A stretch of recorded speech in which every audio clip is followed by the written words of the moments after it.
सर्व अच्युत गोत्री बांधवांना मी धनंजय लोणारकर जाळीचा देव इथून दंडोत प्रणाम करतो. जाळीच्या देवाची यात्रा हा महानुभावांचा सर्वात मोठा सण आहे आणि सर्वांच्या उत्साहाचा विषय आहे. यात्रा होतात, कार्यक्रम होतात, पण ते कार्यक्रम त्या जागेवर होत असताना त्या भागात होत असताना बाकीच्या परिसरामध्ये एवढं काही नसतं. पण जाळीच्या देवाची यात्रा हा संपूर्ण पंथीयांसाठी उत्सव आहे. जाळीच्या देवाची यात्रा माहिती नसणारा कदाचित क्वचितच सापडेल. कारण यात्रा जरी जाळीच्या देवाला भरत असली तरी यात्रेसाठी येणारे भाविकजन, भक्तजन तीर्थस्थान करण्यासाठी संपूर्ण महाराष्ट्रभर फिरत असतात.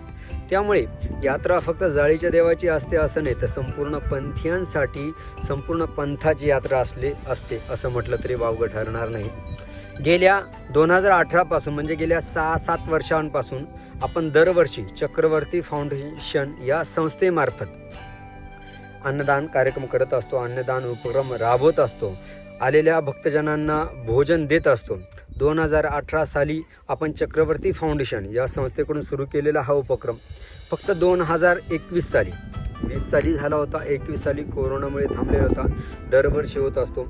काही वर्षी आपण पुरी बटाटा वरण भात अशी केली. मागच्या वर्षी आपण साबुदाण्याची खिचडी केली. यावर्षी साबुदाण्याची खिचडी करण्याचा मानस आहे. ज्यांना या अन्नदान उपक्रमामध्ये सहभाग घ्यायचा आहे त्यांनी नक्की घ्या. हा उपक्रम कशासाठी? आश्रमात तर जाळीच्या देवाला खूप आहे, पण अनेक या गर्दीच्या दिवसांमध्ये अनेकांची सोय होत नाही, किंवा सोय होत नाही या अर्थाने म्हणेल, अनेक जण जेव्हा आपण जाळीच्या देवाच्या यात्रेतल्या हॉटेल रांगामध्ये हॉटेलांमध्ये जातो तिथं हॉटेल खूप भरलेले राहतात. अर्थात हे सांगत असताना एक लक्षात घ्या की आपण पूर्ण पडू शकत नाही, ती सगळ्यांना पूर्ण करू शकत नाही, पण जेवढी आपल्याकडून सेवा होईल तेवढी. ज्यांची ओळख नाही आहे, ज्यांना माहिती नाही आहे कुठे जावं कसं जावं, त्यांच्यासाठी आपण हा उपक्रम राबवत असतो. आणि हे सर्व करत असताना महत्त्वाचं काय आहे की अन्नदान घडत असताना हे निर्हेतुक घडते. तू म्हणशील कसं निर्हेतुक घडतं? आपण अन्नदान जर कुठे पंगत करायची असेल, कुण्या बाबांना आश्रमात दान द्यायचं असेल तर आपला ओळखीचा आहे म्हणून दान देतो. देणारालाही भावना असते की मी अमक्या बाबांकडे पंगत दिली, अमक्या बाबांना जेव घातलं. आणि यामध्ये घेणारालाही माहीत असतं की अमक्या यजमानानं दिले. या क्रियेमध्ये कोणी कोणाला खाऊ घातलं माहिती नाही. देवाच्या भक्तांना खाऊ घातलं, देवाच्या भक्तांना खाऊ घालण्याला निमित्त झाले एवढंच असतं. त्यामुळे खऱ्या अर्थाने निर्हेतुक घडतं. देवाची क्रिया ही देवापर्यंत पोहोचते. म्हणून या अन्नदान क्रियेमध्ये आपण सर्वांनी सहभाग घ्या. निर्हेतुक अन्नदान आहे. परमेश्वर त्या क्रियेचा स्वीकार करेल असं होतं. या अगोदरचे व्हिडिओ मी टाकलेले आहे, अगोदरचे ते तुम्हाला कमेंटमध्ये लिंकमध्ये लिंक टाकतोच कमेंटमध्ये. त्याचप्रमाणे डिस्क्रिप्शनमध्ये सुद्धा ते व्हिडिओची लिंक टाकतो. काही वेळेला अनेक साधू संतसुद्धा जेवून जातात. देवाचं कृपा असल्यामुळे ह्या गोष्टी सहज होतात. म्हणून खऱ्या अर्थाने जर तुम्हाला निर्हेतुक अन्नदान करायचं असेल तर या कार्यक्रमामध्ये नक्की भाग घ्या. जर आपल्याला इथं येऊन तन मन धन जर तुम्हाला सहभाग घ्यायचा असेल तर तुम्ही धन देऊ शकता. तुम्हाला जर सहभाग घ्यायचा असेल पण धन देऊ शकत नाही तर तुम्ही प्रत्यक्ष येऊन या ठिकाणी सेवा करू शकता. वाढण्याची जी काही त्या ठिकाणी गरज असते. त्यानंतर तुम्ही शरीराने मनाने चिंतन करू शकता. मनाने चिंतन कसं?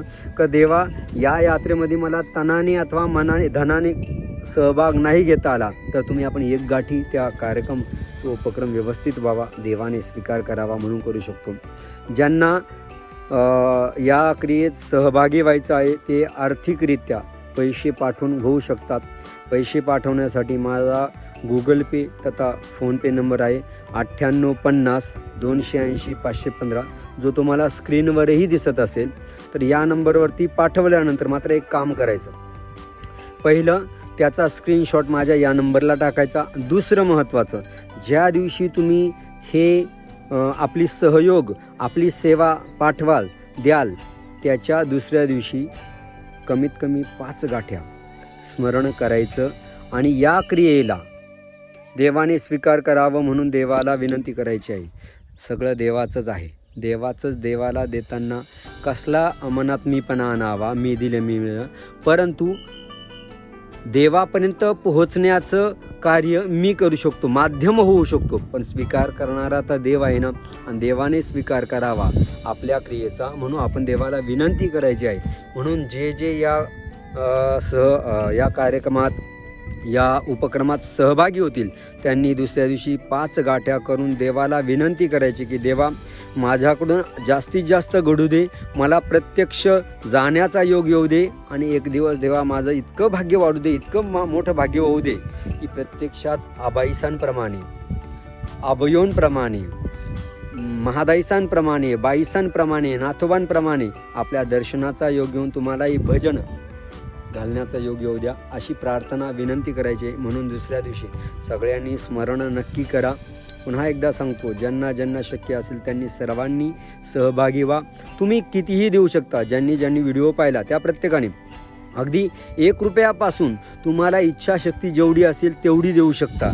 कारण संसार आहे, अडचणी आहे, कितीही द्यायचे त्याला महत्त्व नाही. देण्याला कळल्यानंतर आपल्या देवाच्या उपक्रमाची माहिती झाल्यानंतर त्यात सहभागी होणं महत्त्वाचं आहे. किती डझंट मॅटर, ते महत्त्वाचं नाही, फक्त सहभागी व्हा. परमेश्वर आपल्या सर्व इच्छा आकांक्षा नक्की पूर्ण करतील आणि आपल्याला एक दिवस त्या क्रियेचा स्वीकार करून सन्निधान नक्की देतील. सर्वांना पुन्हा एकदा आवाहन करतो, सर्वांनी जाळीच्या देवाला नक्की या आणि आल्यावरती भेटा आणि या कार्यक्रमात सहभागी व्हा. धन्यवाद.